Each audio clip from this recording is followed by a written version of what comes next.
Swan Fury! Let's ride!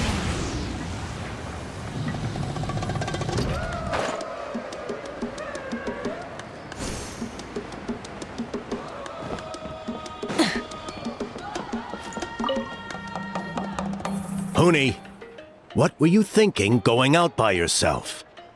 Don't you know how dangerous it is? It's okay. Toba helped me. And we met some kind strangers who helped us, and... Kind strangers? What made you so sure they were so kind, hmm? I suppose they had kind stranger written on their foreheads.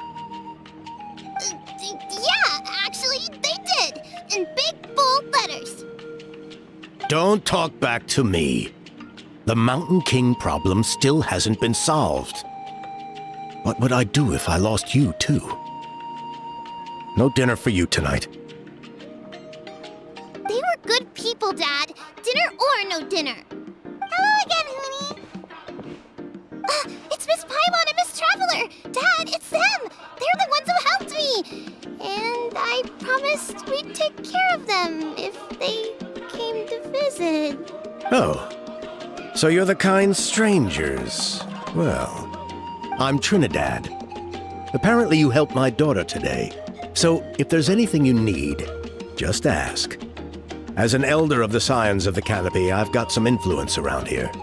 Now, I trust that you're sensible people who know better than to take advantage of their host's generosity. 1 million mora? At least you're a straight shooter. I can respect that much. Dad, please. They're not bad people. They've eaten at the same table with Kanich before. Be nice to them. Kanich? Wait, I heard that 2 mysterious travelers from afar showed up at the Stadium of the Sacred Flame. Are they you? And Paimon's the other. I do apologize. A lot's been going on in our tribe lately, and I suppose the pressure must be getting to me. I can't believe I was so rude to you. I feel ashamed. We got off on the wrong foot. Can we start over? Oh, now we're talking. Seriously, though, don't worry about it. Already forgotten. We're just happy to see Huni got home safe and sound. You've just arrived, I take it? It would be my honor to give you a hero's welcome tonight. Careful now. That's quite an about-face. We've heard that kind of thing can lead to spontaneous combustion around these parts.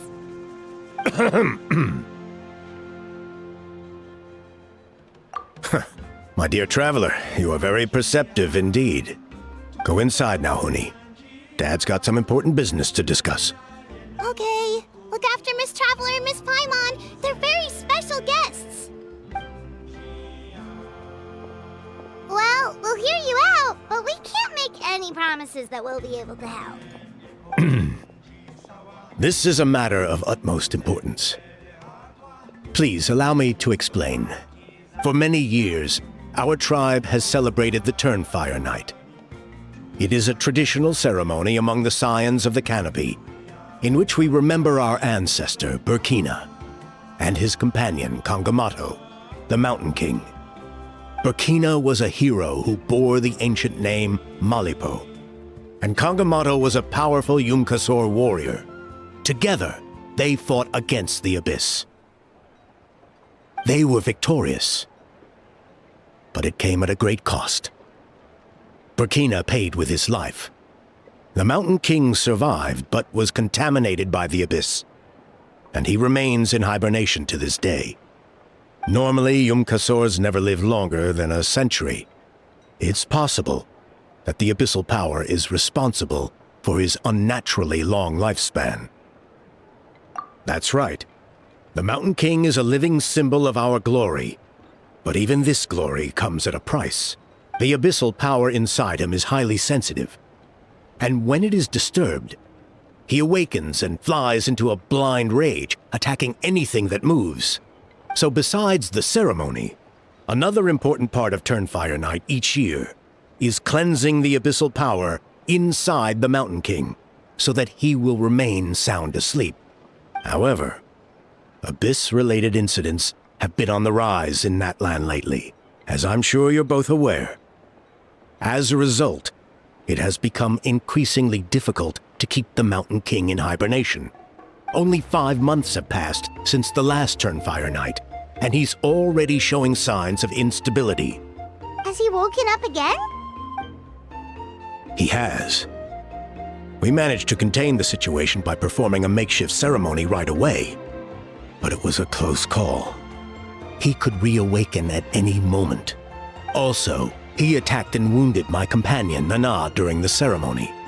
She became contaminated by the Abyss as a result. And We heard. Such a tragedy. We're really sorry for your loss. yes, and Nana wasn't the first. Anyway, right now, we're preparing for an exceptional Turnfire Night ceremony, and we need to find a suitable flame bearer. From what I've heard about your adventures, I believe you'd be perfect for the role.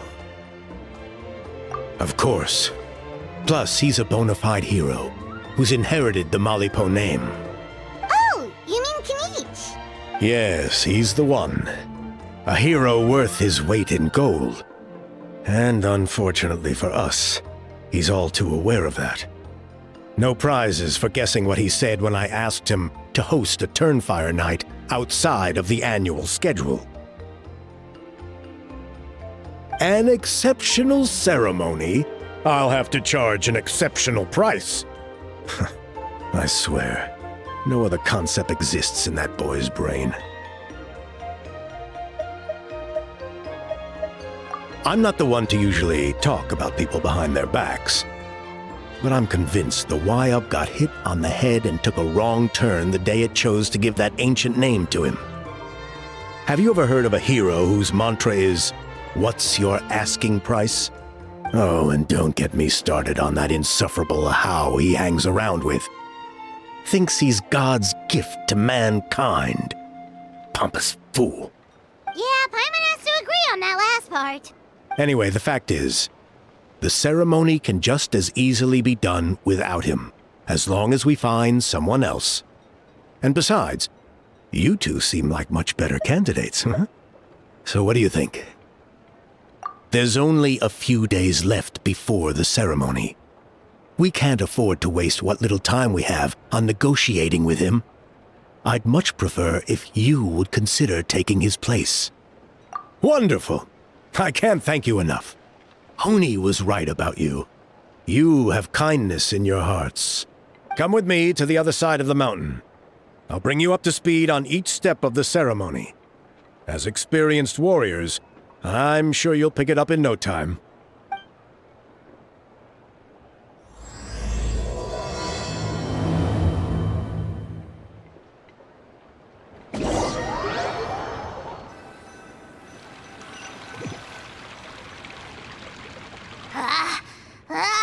Achoo! Curses! Who dares insult the great Kahula How behind his back? Oh, great Kahul Ahau, bless you. Shut your filthy mouth, worm of the abyss! Your putrid words defile the air we breathe. You make the almighty Dragon Lord, Kahula How, sick to the stomach! Speaking as a member of the Abyss Order, that's music to my ears. Exactly the kind of reaction we're going for. But on a personal level, I gotta say, it's pretty hurtful. Ugh, never have we heard such brazen blustering from someone who is inches from death! Up yours, Four Eyes! We spit in your face! Pfft. Okay, well, that I am at a loss to explain. How do I manage to stay so chirpy and cheerful? I can only guess it's some kind of powerful magic. But I digress. Mr. Kinich, I admit it, you, sir, are a legendary hunter. Still, the only reason you caught me is that I was reluctant to run away. You see, I'm very interested in the lore of your tribe. Okay. Is that it? Kay? Aren't you intrigued to know what it is about you guys that prompted a visit from the Abyss? It's the extreme sports! The other day, I narrowly avoided getting hit by a very brave soul who just leaped off a cliff. I think you call it bungee jumping? Anyway, I was very impressed. That is what I call embracing the spirit of adventure.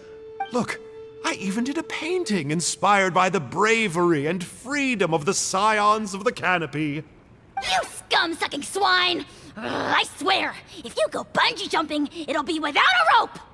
Head first off the tallest cliff, with a band of hunters on your tail, and nowhere left to run, and a bottomless cesspit waiting for you on the ground. You say that, but I get the sense that Mr. Kinich isn't planning to take my life right now. On top of that, I'm tired of spying on you from afar. So why don't we just negotiate a comfortable operating distance that works for both of us? I've heard that the most important thing in human relationships is to respect each other's boundaries. What do you say, Mr. Kinich? Or you could tell me what it is you're really after. What? And then I'll name my price.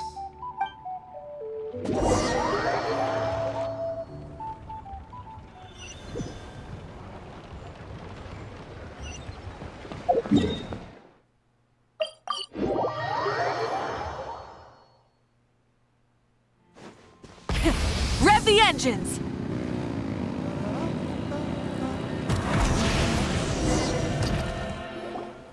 The Abyss contamination is back.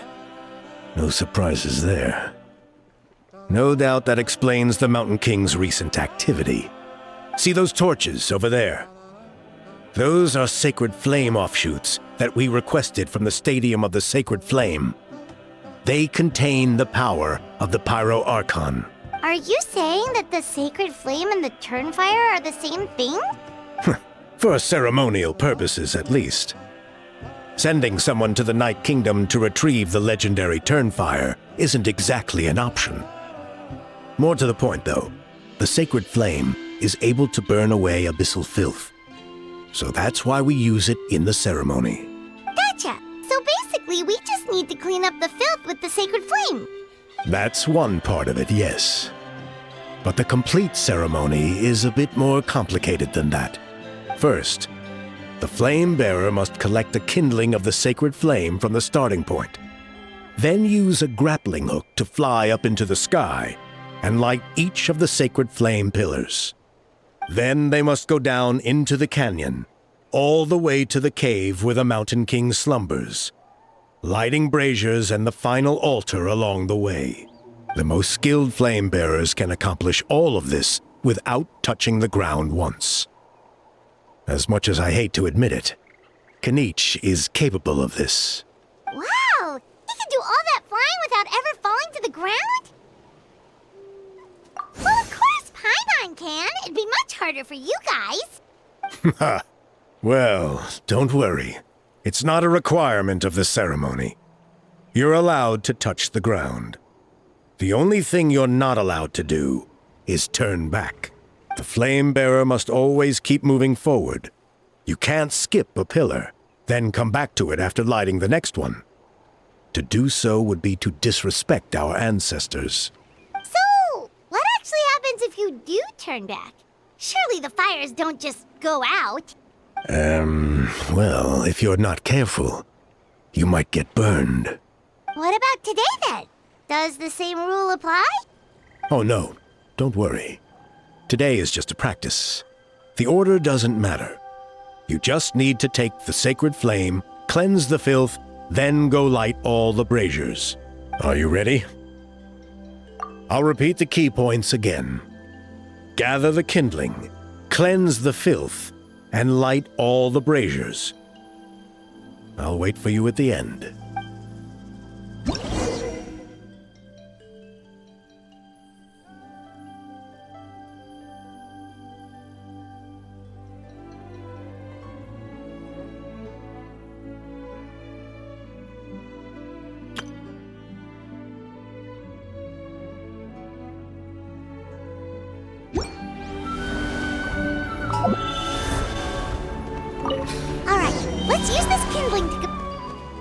There's abyssal filth over there! Let's burn it away with the sacred flame!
Yoo-hoo! Let the world come alive!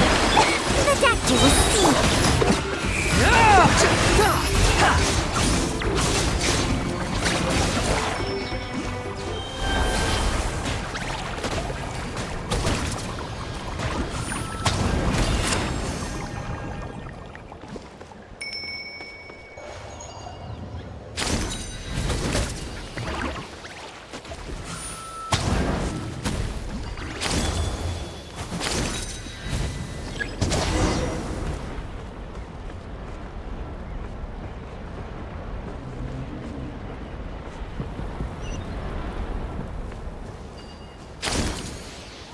Should be all the braziers. Let's regroup with Trinidad. I knew I was right about you. You have outperformed all of our previous candidates. If there was an ancient name for outstanding flame bearers, I'm sure the Wayab would consider you for the honor. Yeah, although it would probably take Paimon quite a bit longer. Ha ha ha ha. All right. Now there's still a few days left until the ceremony. I should get back so I can inform the chief and the other elders that I have found the flame bearer we need. Oh, you mean they've still got to sign off on it? Some of them are still hoping we can come to an agreement with Kanich. But that's only because they haven't seen you in action. Still, I'm the one responsible for securing a flame bearer. And my recommendation is you. Just for Paimon's own peace of mind, are you sure it's not going to be a problem having Outlanders take on such an important role in your ceremony? See that place over there? There was a time long before the age of Burkina and the Mountain King, when we Scions of the Canopy called that our home. After a period of upheaval, our ancestors were forced to move away. Now it has become a place where our youths go to develop courage and kindle a spirit of adventure. If we failed to keep the threat posed by the Mountain King at bay, it might not be long before we have to move again and find a new home. So to answer your question, I think everyone will agree that you are the right choice. Fair enough. Desperate times call for desperate measures. I'll need you to drop by my place at some point before the ceremony, if that's all right. There are still a few final details that we need to discuss. Okay, see you later then. You have my gratitude. We've helped out with a lot of other local festivals before, but this one feels a little different. Anyway, let's take a break before heading back to Trinidad's place.